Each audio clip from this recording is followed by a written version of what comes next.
All right, hey everyone. Welcome back to our series on linear algebra. So this time we'll be talking about the determinant of a matrix. This is it's going to seem very unrelated to eigenvalues and eigenvectors. I promise they are related. We're going to need determinants in order to compute eigenvalues. But for now, we're going to just develop the theory of determinants independently, and then we'll draw the connection later. I will say one thing in just a moment about how we should be viewing determinants, though. They do sit in the context of the bigger picture. All right. So what do we know already about determinants? We have, in the past, computed the determinant of a 2 by 2 matrix, A, B, C, D. And the determinant we found was this expression, AD minus BC. It was some function of the entries of the matrix, and the output was a single number, right? It was a scalar. We have been writing it this whole time as DET parentheses A. By the way, we'll also probably start writing it as DETA, like this, without the parentheses. That's common convention, and so and we'll adopt it because nobody has time to write all those parentheses. We do it when it makes sense, right? Just kind of like with sine and cosine. Another notation is with absolute value bars, like this. Although the most common time that we'll use that is when we actually write out the entries of A. So like we'll do like the absolute value of a matrix or something like that.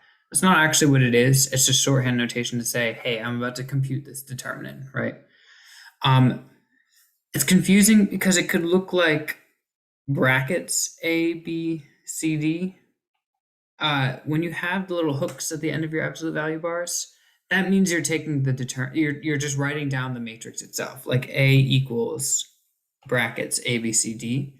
Whereas the determinant of A is the thing that you have when you have absolute value of A, B, C, D. Okay? Just something to be careful of. And speaking of being careful, I'm just gonna say it one time.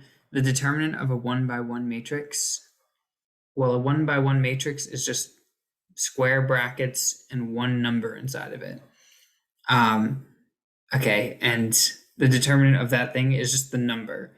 Unfortunately, when we write it with like the absolute value bar notation, it looks like we're taking the absolute value, but we're not. So if I wanted to do the determinant of the matrix -3, for example, that's like this. Absolute value bar is -3. And then we just put like is equal to -3. Okay, it's not absolute value. It's like just take the number and copy paste it. So again, you have to be careful. Now that being said, this is a technicality that will hopefully never arise. And so yeah, hopefully there's no need to worry about that specifically. Okay, great. Not hopefully. Whenever something super highly technical like that comes up, someone will say something so that like the context is clear. Now, if those two things are considered, if you're thinking like, all right, so far that's easy, let's take a look at the 3 by 3 case. This is where things get interesting. The determinant is defined recursively. So we'll see that in just a moment. Recursive for you computer science people. Yeah, okay, anyway. So when A is a 3 by 3 matrix, like A, B, C, D, E, F, G, H, I, here is the determinant of A. It's this gnarly expression involving all the letters. Okay. How could you have surely you can't be expected to memorize that definition. No. Let's do some algebra on this expression to see what it really is. So we can factor from the first two terms, factor in A. So this would be EI minus FH times A. From the second, I'm going to factor a negative B. So minus B times DI minus FG. You could have just factored a regular old b, but trust me, it's better to factor out a minus b from the middle. You'll see where this is going in just a moment. And then the third one is factor a c from the last two terms, and you get dh minus eg. Now, if you look carefully at each of those expressions in parentheses, they look an awful lot like determinants of 2 by 2 matrices. You know, number minus number. Okay, if that were the case, let's write them with determinant notation so that we can see what we're looking at. It's going to be a times apparently. Remember the rule for 2 by 2 determinants is like this. You like do the top left, then the bottom right, oops, then the top right, and then the bottom left. So knowing that, it should be E, I, F, H minus B times D, I, F, G plus C times D, H, E, G. Now the question is, can we find those matrices inside the original one? The answer is yes. Notice if I take the A and cross off its row and its column, what matrix remains? It's precisely this one. Yeah? If I take B and cross off its row and its column, what matrix remains? It's DFGI. And if I take C and do the same thing, look, we get DEGH. Precisely the matrices whose determinants are showing up in this expression. There's one other mystery, which is why is there a minus sign on the B? It's because if you take the indices of the A, the B, and the C, well, A is row 1, column 1, so 1, 1. B is 1, 2, and C is 1, 3. Okay, this is going to be a very strange thing. If you add the indices together, 1 plus 1 is 2, 1 plus 2 is 3, 1 plus 3 is 4. Notice this is even, odd, even.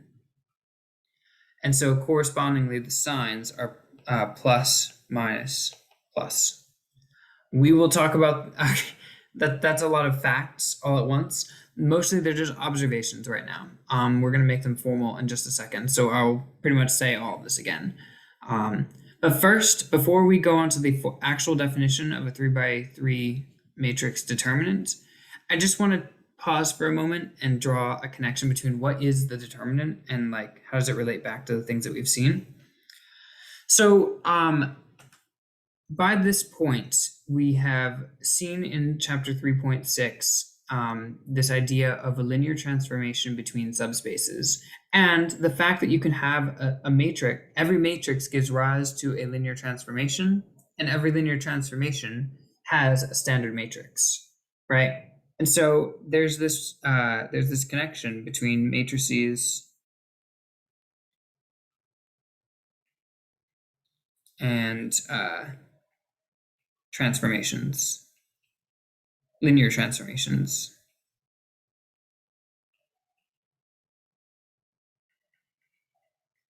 Yeah, and that was the crux of chapter 3, right? We worked all the way through chapter 3 trying to learn about subspaces, dimension, bases, all these things, so that we could finally talk about linear transformations, transforming one subspace into another one.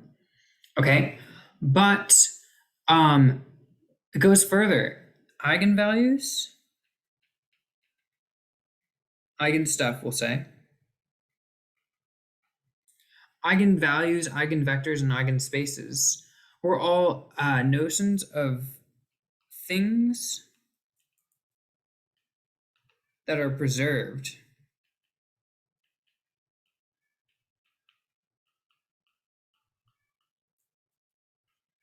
Things that stay the same under linear transformations.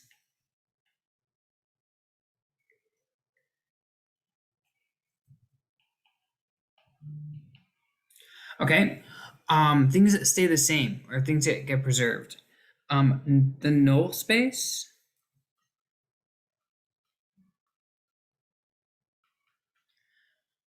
This is gonna come out of nowhere. We were thinking about null space, and it was like, ah, it's just this weird thing that we did where we just take, solve the homogeneous system and then find a basis for the things that the solution set for the homogeneous system.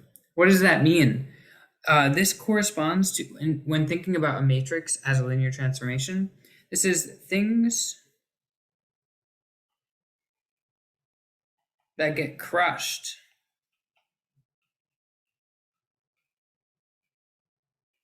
or sent to zero. Things that were, you have a vector and some vector in R3. If it's in the null space, it gets crushed to the zero vector. And so on. That's what it means to be in the null space. So the null space is the direction that you can move in, where if you move in that direction and then you do a linear transformation, you still get sent to zero. Right? So that's what the null space means. And again, we have a context for it in terms of linear transformations. Okay, and now I need to tell you something beautiful and geometric, which is that the determinants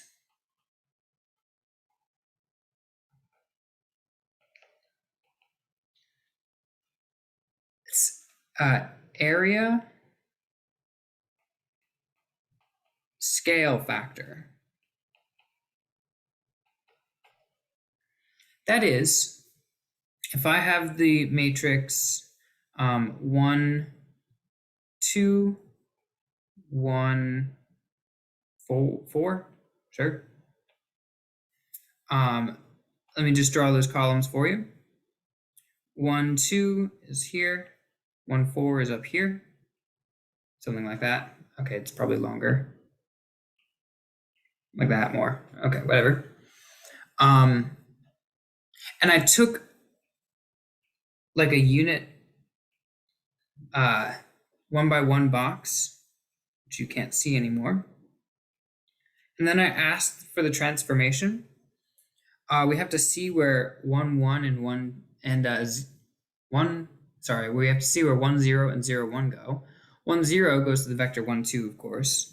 0, 1 goes to the vector 1, 4.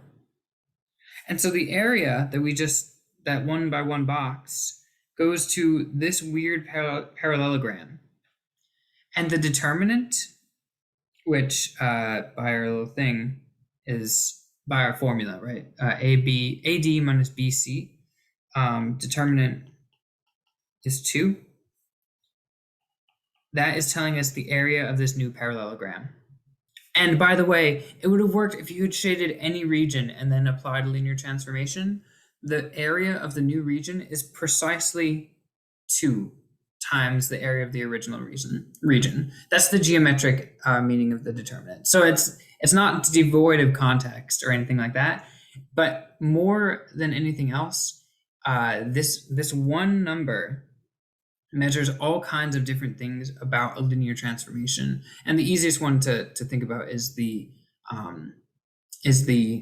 area scale factor. So that's why I'm showing you here.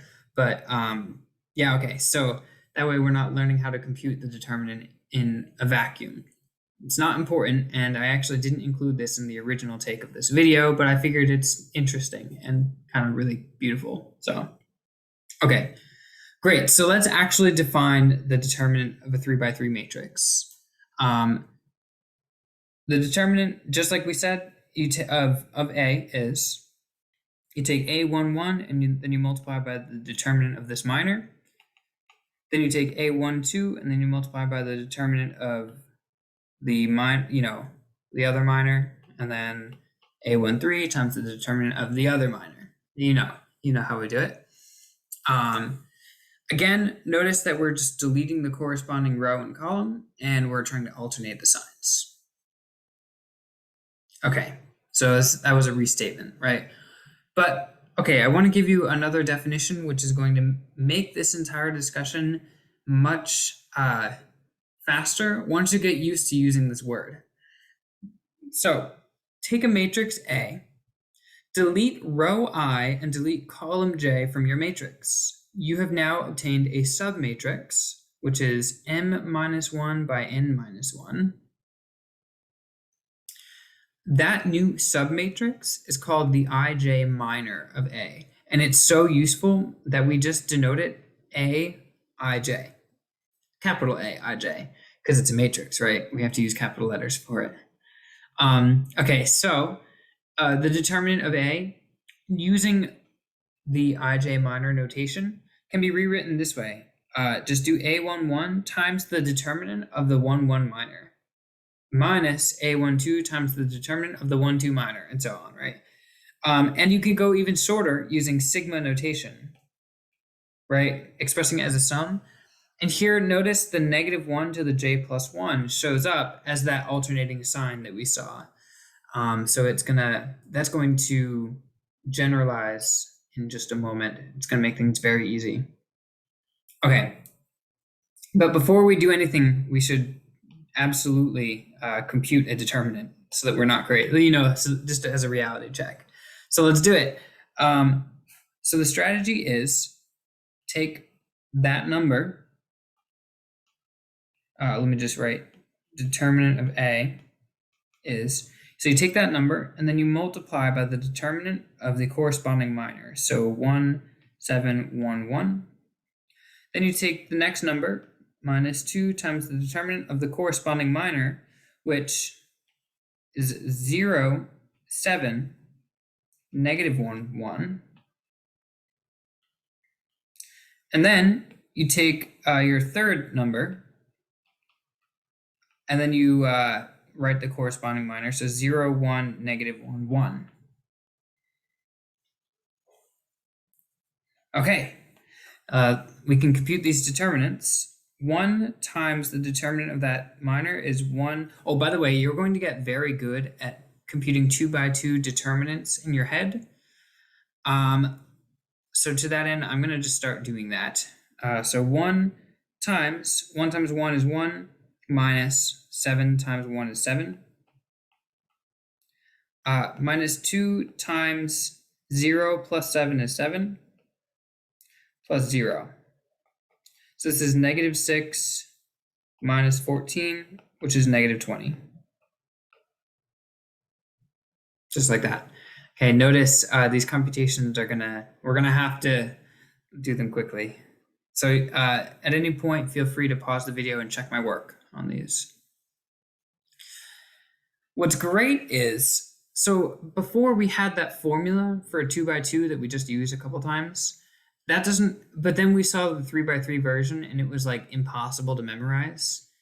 But the recursive definition was not so hard to apply, and that does generalize perfectly. Let me give you that definition real quick. The determinant of an n by n matrix. By the way, I didn't say it this video. Determinant only makes sense if the matrix is square. There is no determinant of a non-square matrix. Okay, now that that's being said, so the determinant of an n by n square matrix with n greater than or equal to 2 is the scalar where you just start, go across the first row, cross off that, or write down that entry, compute or figure out the minor, and then compute the determinant of that minor. And then do it for the next entry, do it for the next entry, alternating signs as you go. I've written it in sigma notation here. Notice this is actually just the same as the previous, right? But the difference is that now I have an n up here, and we just go all the way across the top row. Okay. So this is the determinant of an n by n matrix in all its beautiful glory. It's still a little bit cumbersome, and we're gonna. Oftentimes, it's really nice to talk about not just the ij minor, the ij minor of the matrix. It's nice to talk about the determinant of the ij minor times the sign, like this -1 to the I plus j thing. So useful, in fact, that whole expression gets a name called the ij cofactor. So the ij cofactor is compute the ij minor, then take its determinant and then multiply by -1 to the I plus j.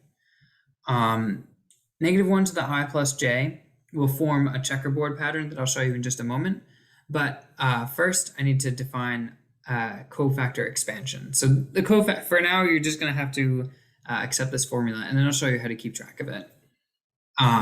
So cofactor expand. So the determinant, by the way, using cofactor notation is just a1j times c1j. Notice there's the c1j and there's the a1j, right?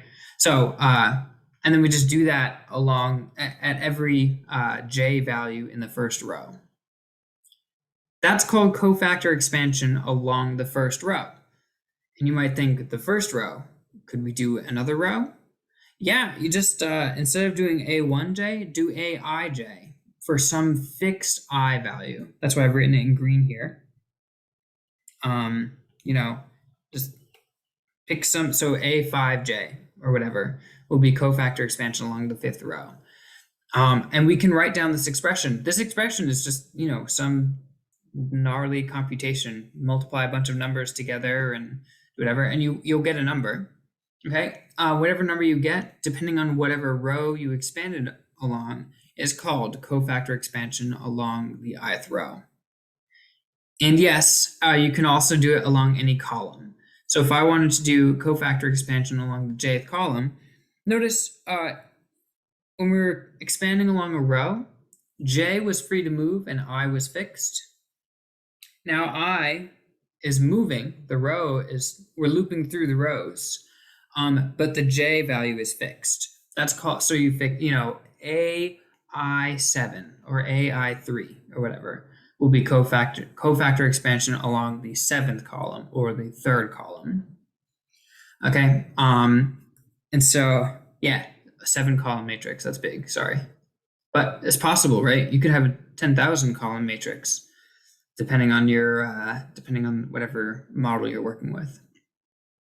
Anyway, and so yeah, so we can expand along any column or any row.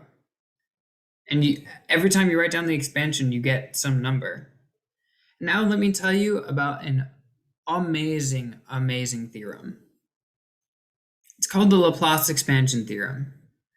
And it says if aij is an n by n matrix with n greater than or equal to 2, then the determinant of A can be computed by cofactor expansion along any row or column. That is, if you do cofactor expansion along any row or any column, you will get the same number every time. It's amazing. It's like, that means you're free to do, you want to cofactor expand along the fourth row? By all means, you'll get the same number. And what you'll find is that depending on how the entries in the matrix line up or whatever, not all cofactor expansions are as easy to compute as others. And we'll see some examples of that. By the way, what I was saying about the checkerboard pattern is that if you were to do, remember the -1 to the I plus j? That forms like a checkerboard pattern. So along any row or column, you'll get an alternating sequence of pluses and minuses. But depending on where you start, you might start on a minus or a plus. So that's just something to take into account. Okay, with that being said, let's just compute some determinants and we'll get a feel for this. There's a lot of buildup for a couple of example problems. So do cofactor expansion along row 2. Got it. Cofactor expansion means the determinant of A is, well, you take that number, it is, and then we have to make sure that we do the right sign, right? That is the 2, 1 entry. 2 plus 1 is 3. 3 is an odd number, so we put a minus sign to -3. Then we compute the determinant of the minor that survives. I'll write it this time. 2, 0, 1, -2. This is probably the last time I'm actually going to write down the minor itself. I view that as an intermediate step. That's like, if you're going to write down the vertical bars in the 2 by 2 matrix, you might as well do the extra step and compute its determinant in your head. If the numbers are big, it's nice to have the in-between step, but like, yeah, okay. I'll probably stop doing that after this. Okay, so that's that one. We're expanding along the second row. So the next one is the middle one. It's the 2, 2 entry, so it gets a plus 1 times the matrix that survives is 1, 0, -2, -2.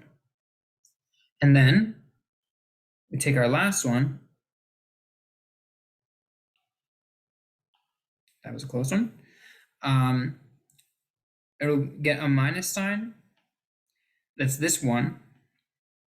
Delete that row in that column. What survives is a 1, 2, a -2, and a 1. Okay. This is -3 times -4. Plus 1 times -2 plus 2, which is 0. Oh, no, -2 minus 0, which is -2. And then minus 1 times 1 is 2, minus -4 is 5. So -12 minus 2 minus 5. -12 minus 2, -14 minus 5, -19.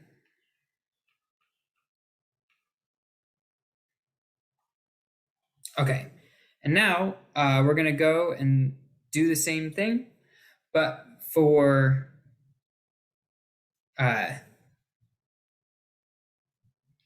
we'll take the determinant of the same matrix, but using cofactor expansion along column 3.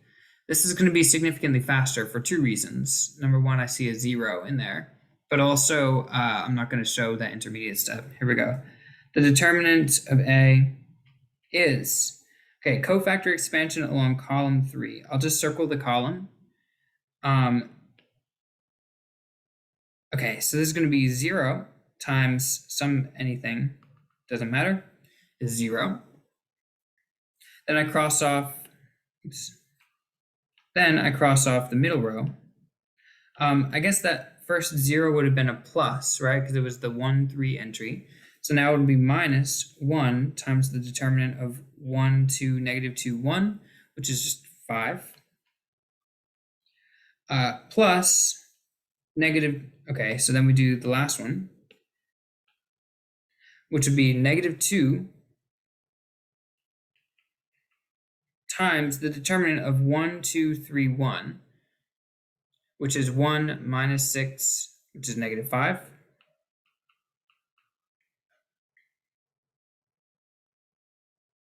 Plus, okay. I'm getting a different number here. This is not good, which means we made a computational error somewhere. That's bad. 0 minus 5 minus, plus 10, which is 5.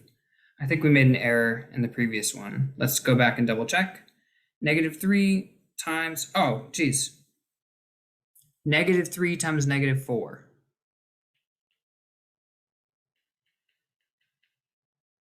Okay, and positive 12 minus 7 is positive 5. Okay, well, anyway, barring a computational nightmare, apparently it's better to show less work. This is the moral of that story. Get less confusing? I don't know. That's strange. But notice you got the same answer either way. In fact, the fact that I got 2 different answers told me that I made a computational error somewhere because of the Laplace expansion theorem, right? So it's like, okay, yeah, that's a good way to check your work. All right, so number C. This is a 4 by 4 matrix. We're going to compute its determinant. However, it didn't tell us what row or column we have to expand along. Let me tell you, I will be choosing column 2 in a heartbeat because it's going to be 0. We'll write it this way. So, right, we have to do one entry at a time. So, -0 times the determinant of A1, 2. That's my shorthand for I mean, it's not shorthand, it's proper notation. The 1, 2 minor, let me draw it for you. It's right here. But, okay, so it's like -1, -3, 1, 2, 2, 3, 1, -4, 0. But, okay, I'm going to take the determinant of that thing. That's going to give me a number, which I'm then going to go and multiply by 0. I am not going to write all of that out because I'm going to multiply by 0. Like, be efficient with our computation. Okay, so then it'll be plus 4 times the determinant of A22 minus 0 times the determinant of A32 plus, okay, 0 times the determinant of A42. But like that's gone, and that's gone. So this is going to be 4 times the determinant. Let me write down the determinant of A22.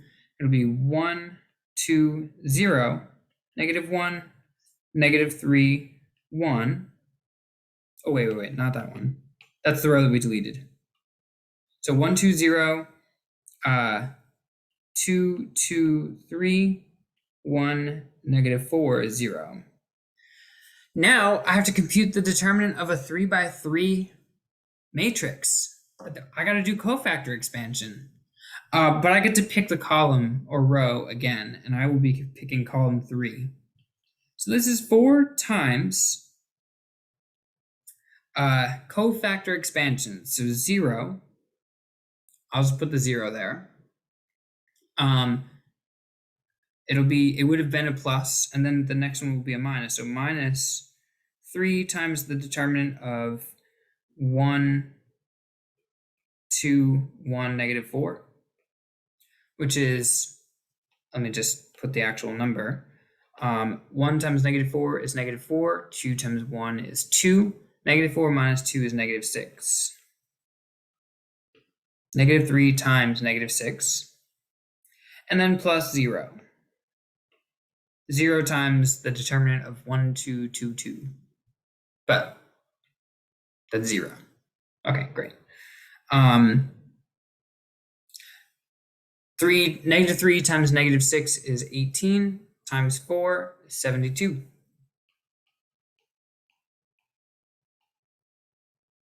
And we're done. So it wasn't so bad. In fact, that 3 by 3 determinant was easy because we got to pick the column that we were expanding along, right? Okay. 5 by 5 matrix. Let's go. Okay, it's not so bad.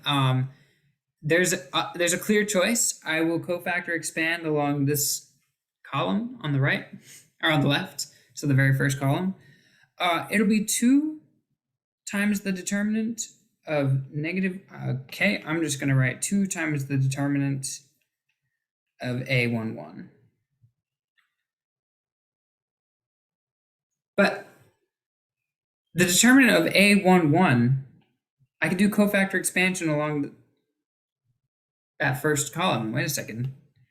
So this is going to be 2 times -1 times the determinant of what survives. So that would be, of that minor, it would be the A11 minor. We'll just write the actual matrix though. So 3, 46, -1, 0, -2, 11, 0, 0, 1. That determinant. But that's, wait a second. I can do cofactor expansion along the first column. So that'll be 2 times -1 times 3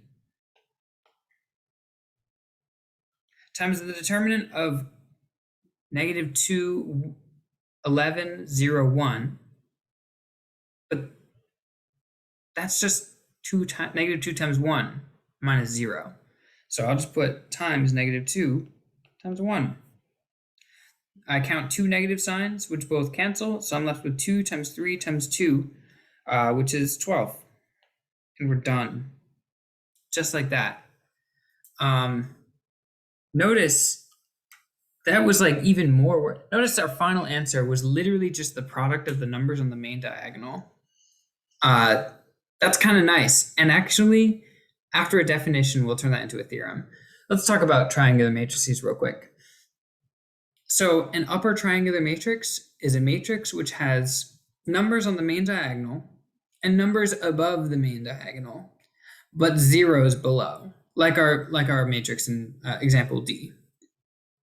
And you could imagine, so that's called an upper triangular matrix. And you could imagine if you had the numbers below the main diagonal instead of above, that's just called a lower triangular matrix. By the way, the transpose of an upper triangular matrix is a lower triangular matrix. Something to think about. And then, yeah, our theorem is that, like, by the way, this is a great theorem, especially for like a homework problem. The determinant of a triangular matrix is just the product of the entries on the main diagonal. A11, A22, all the way up to ANN. Pretty nice. Okay, so let's talk about some properties of determinants. This is going to get pretty cool. Now, the first thing I have to do is tell you about the statement of this theorem. So let A be a square matrix. For this theorem, the words row and column are going to be interchangeable because you can do transpose and then do some shenanigans. So, or also because you can do Laplace expansion along a column or along a row. So if A has a 0 row, first of all, then the determinant of A is just 0. By the way, before I tell you the rest of these, why would you care about that? It's because you don't want to go and compute all of the cofactor expansion, this, that, blah, blah. If you know from just by looking at the matrix, the determinant is going to be 0, don't do a computation, just write 0, okay? And then cite this theorem or whatever. Now, I mentioned the recursive definition of the determinant. Recursive. So for those of you who know about algorithm, like computation times and stuff like that, determinant computation has factorial growth in the dimensions of A. In other words, to compute the determinant of a 5 by 5 matrix takes roughly 120 computations. But for a 6 by 6, it's roughly 720. And for 7 by 7, it's over 5,000. That's faster than exponential growth. It's even worse. So if we can come up with tricks that will shorten the computation time, that's like way better than the alternative. In particular, this theorem will address how row operations impact the determinant, and row reduction grows in cubic time with the dimensions of the matrix. So if you had to do 41 factorial as opposed to 41 cubed, let me tell you, 41 cubed is looking like a better option. And so you might want to row reduce your matrix first and then take its determinant or whatever. Okay, anyway. So if you see a 0 row, the game is over already. The determinant is 0. If you interchange two rows, you will negate the determinant. So in other words, and by the way, columns as well. So if you have a 0 column, determinant is 0. If you interchange two columns, determinant that will take the negative of the determinant. That should strike you as a row operation, a row operation. Okay, if A has two identical rows, then the determinant of A is 0 again. That's going to be a consequence of one of the other ones, combined with property 1. But it's something to look for, right? If you have two identical rows, or if one row is a multiple of the other. of another row. And if one column is a multiple of another column, the determinant is 0. Okay. Next one is if you scale any row or column by a non-zero scalar, or by any scalar, even 0. Okay. That's not that once you make that caveat, it's no longer an elementary row operation, but the property stands. It will scale the determinant by that number as well. This next one is strange, but it's worth mentioning. So if A, B, and C are identical, except that row I or column I of C is the sum of the ith rows or columns of A and B, then the determinant of C is the sum of the determinants of A and B. The reason this is worth mentioning is that most of the time, determinants don't play well with sums, but here's one of the only examples where it does. So that's kind of nice. And then the last one is if you were to add a multiple of one row or column of A to another one, that will actually not change the determinant at all. Notice that's another elementary row operation, and then we had number 4 was the third. So row swaps, row scalings, and row sums. Those now we know how they impact the determinant, which means row reduction is on the table. And so we should go and do that. Let's do that for this. This 4x4, notice, does not have, I mean, like you could do some kind of like, you could do cofactor expansion along the first column or the last row. You get a 0 in there, but like only 1 0. So you're about to compute 3 by 3 determinants after that. And none of those determinants are easy because there's like no zeros in this matrix. So let's try some row reduction. First thing first, if I did row 2 minus 3 row 1 and row 3 plus 2 row 1, that means I'm going to compute the determinant of this matrix. It'll be 1, 4, 2, 2, 0, and then what are we doing? -4, and then we have to subtract 6 from -1, so -7, and then subtract 6 from 4, so -2. We subtracted also 12 from 8, right? And then, okay, we add 2 row 1 to row 3, so 0, +2, +5, and -3. And the last row stays the same, 0, 1, 2, 4. These determinants are equal. By property 6, adding a multiple of one row to another does not change the determinant. Okay. Notice I would like to get a 1 up in that top corner, so I'm going to swap row 3, row 2 and row 4.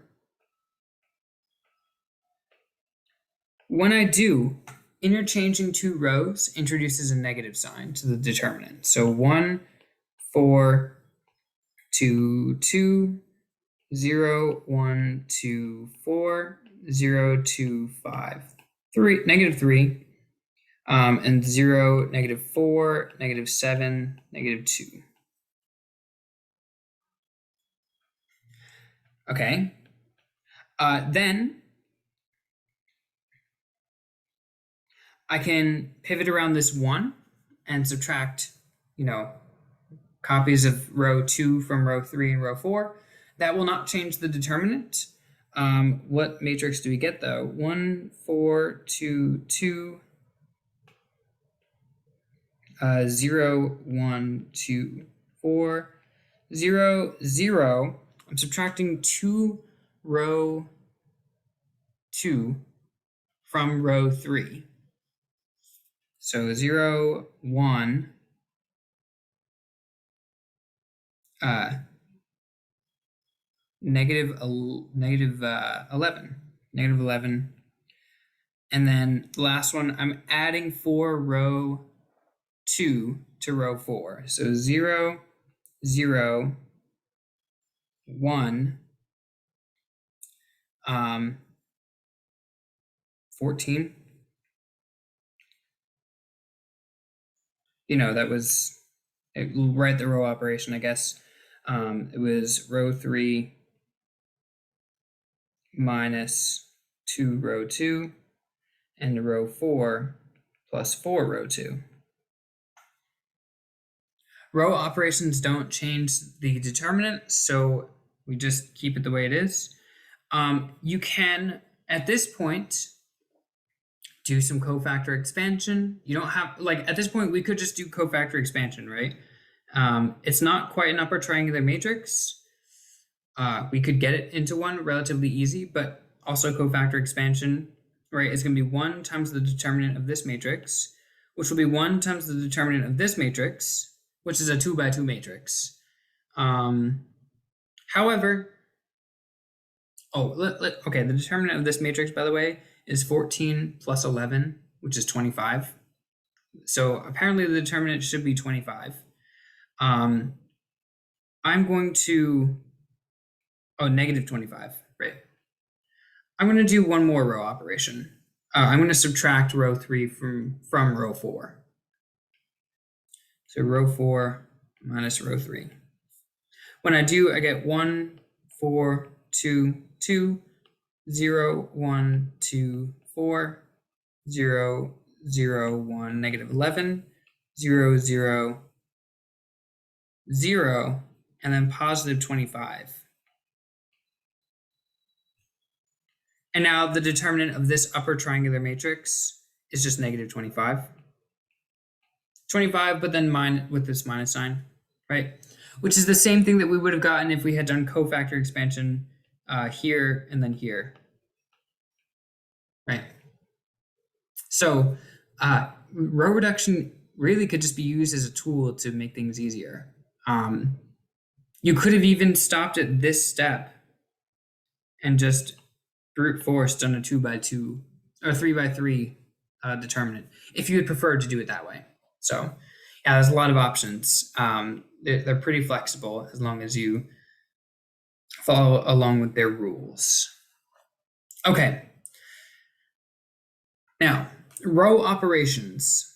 Row operations are great, but if you've noticed, they're kind of like their own thing. But when we're talking about like matrix theory and stuff, we have a much higher preference for elementary matrices.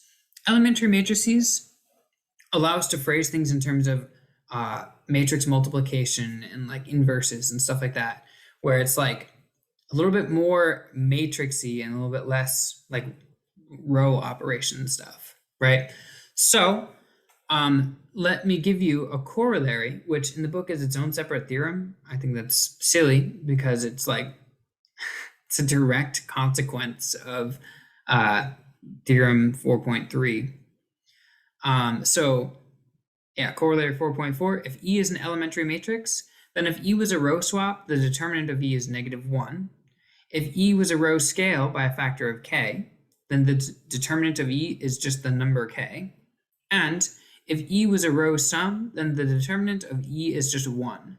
Those are properties 2, 4, and 6 from the previous theorem, where A is the identity matrix. Just do a row operation on the identity matrix. You've now just created an elementary matrix, and we now know its determinant thanks to that previous theorem.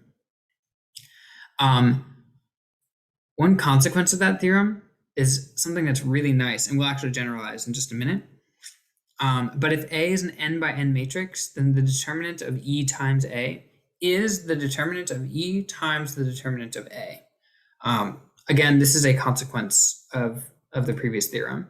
It's like, what does multiplication by an elementary matrix do? It does a row operation, and we already know what that does to the determinant of A, right? It'll multiply it by whatever this number is.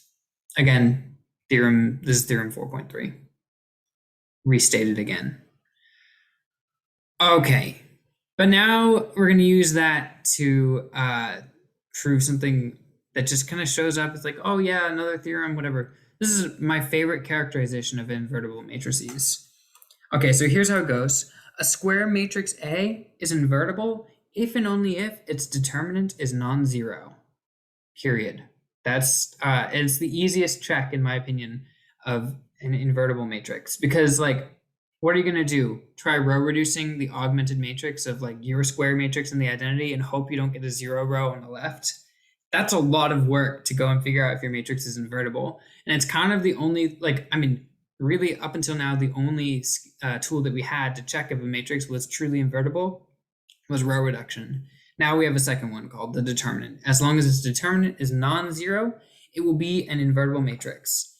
Now, I actually want to prove this one because the proof is kind of clever. It's an if and only if proof. And remember, for those types, you have to like assume something and then prove the conclusion, and then assume the other conclusion and prove the first one, right? So like each one has to imply the other one. So what we're going to do this in two phases. The first phase is to show that R, so we're going to let R be the reduced row echelon form of A. And then we're going to prove that R is, the determinant of R is non-zero if and only if the determinant of A is non-zero. That's not so bad. So let R be the reduced row echelon form of A. Then there exists a sequence of elementary matrices, EK all the way up, E1 up to EK or whatever, times A equals R. In other words, R can be obtained by doing a bunch of row operations on A. And we can write those row operations as elementary matrices. That's what it means. In order just for R to be the reduced row echelon form of A. Now, I have two matrices which are the same. I can take the determinant of both sides. I mean, I can just take, they're both square matrices. One is the reduced row echelon form of the other. The one on the left is a product of matrices, but they're all the same size.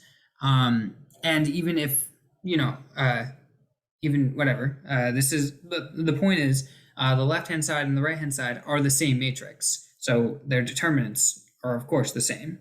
In other words, the determinant of EK times EK minus 1, blah, blah, down to the E2, down to E1, times A is the determinant of R.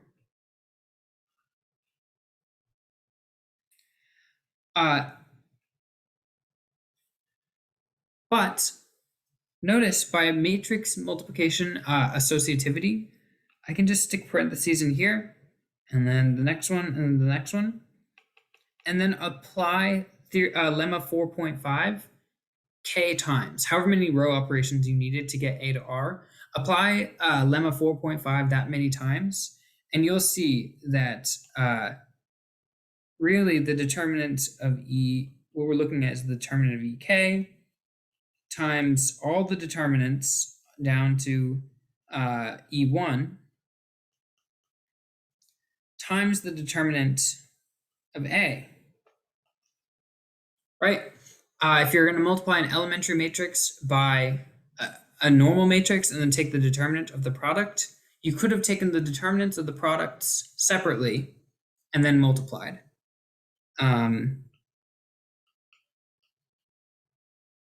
And now I ask, if the determinant on the right is equal to 0,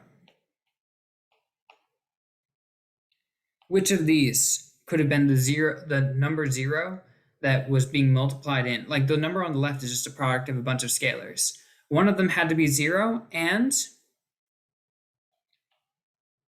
from corollary 4.4, the determinant of an elementary matrix is never 0. So none of these guys are all non-zero, which means that the determinant of R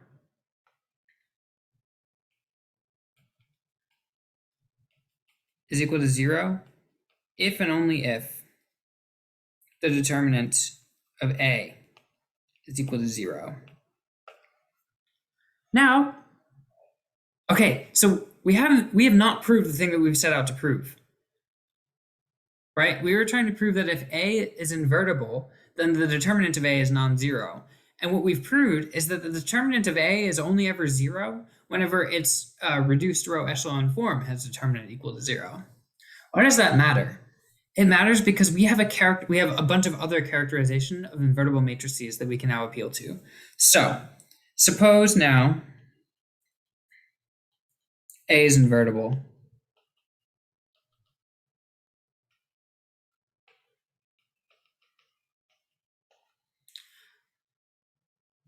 If A is an invertible matrix, we actually know what R is.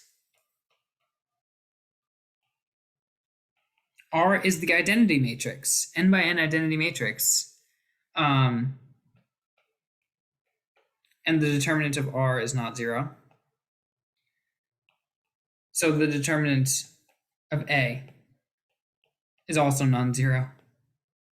Great, just like falls in our lap once we have this fact. And then the other one is suppose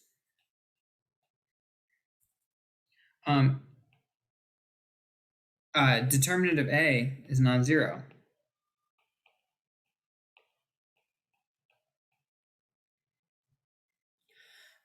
Then by the contrapositive of property 1 of whatever of okay, the contrapositive of property 1 of theorem 4.3, A does not have a zero row. Sorry, R does not have a zero row. Okay. Since the determinant of A is non-zero, the determinant of R is non-zero, but R is in reduced row echelon form. So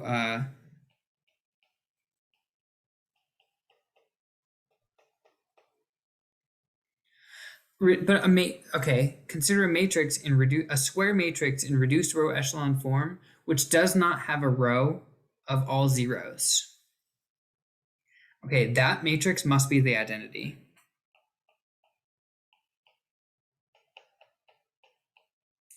But if the reduced row echelon form of your matrix is the identity, then your matrix is invertible. We just went backwards. So A is invertible.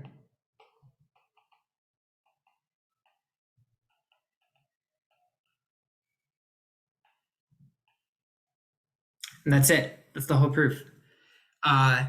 This is probably my favorite matrix. Like, how do you know when a matrix is invertible? Its determinant is non-zero. How do you know if a matrix is invertible or is not invertible? Its determinant is zero.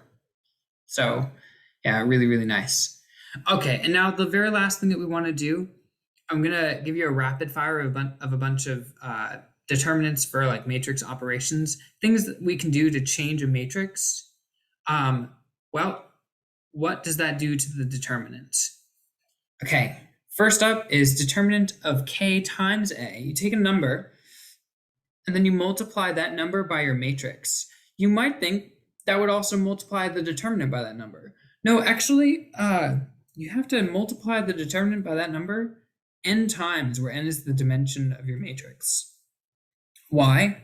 Or n is the dimension, number of rows. Why?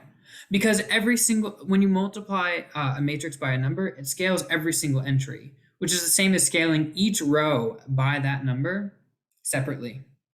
Okay, but every time you scale a row by a matrix, or by a number, every time you scale a row by a number, it multiplies the determinant by the scale factor.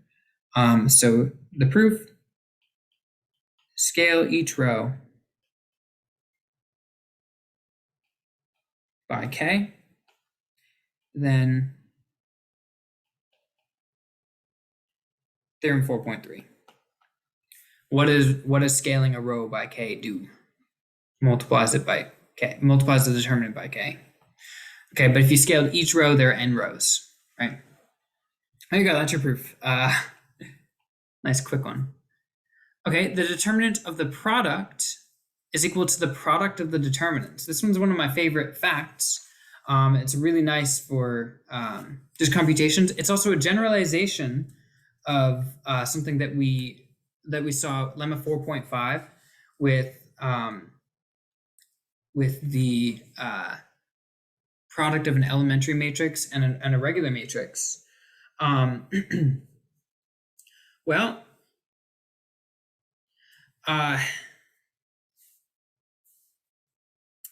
there's one caveat to this one, which is that, like, what if one of them, say A, for example, is not invertible. Sorry, if the determinant of A is 0, well, the product of a non-invertible matrix with an invertible matrix is again not invertible, and so if A not invertible, or B not, this argument works both ways, then AB not. So 0 times the determinant of B is 0. But, like, that means it's still 0, right? So the thing holds. But now, what if A is invertible? What if both are invertible? So if either A or B, I should have said. If both are invertible,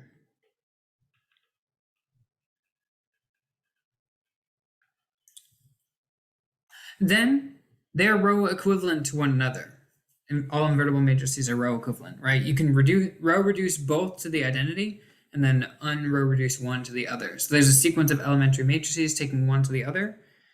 Then B is equal to this, EK dot dot dot E1 A.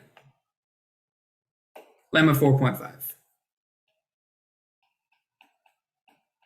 This is the same as what we used to prove the characterization of invertible matrices anyway, right? So it's the same argument either way. Then, great. What about the determinant of the inverse of a matrix? So one thing we can do to a matrix which is invertible is take its inverse. By the way, if the determinant is equal to 0, the matrix is not invertible. But notice, okay, the right-hand side doesn't exist. 1 over 0 is not defined, right? But also the left-hand side doesn't make any sense anyway. You can't compute the inverse of a matrix which is not invertible. Okay, but knowing the inverse, apparently the determinant of the inverse is 1 over the determinant of the original. Why is that? This is going to be really silly. A inverse equals I. Take the determinant of both sides. Well, the determinant of A times the determinant of A inverse is the determinant of I, which is 1. Okay, and then just divide both sides by the determinant of A. Yeah, that one's kind of boring, I guess. The determinant of the transpose, so if you take the inverse of a matrix, that's like taking the multiplicative inverse of the determinant. If you take the determinant of the transpose, that is the same as the determinant of the original matrix. And this proof is actually, like, also really boring. Just do cofactor expansion.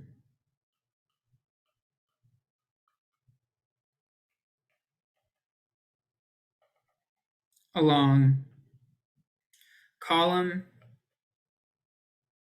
J of A transpose and row J of A.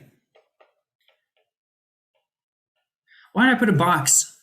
Okay, if you do the cofactor expansion, notice taking the transpose of a matrix is like, that's going to switch rows and columns. So if you're going to do an operation, a cofactor expansion along column J of the transpose, that is by definition the same as doing it as along row J of the original.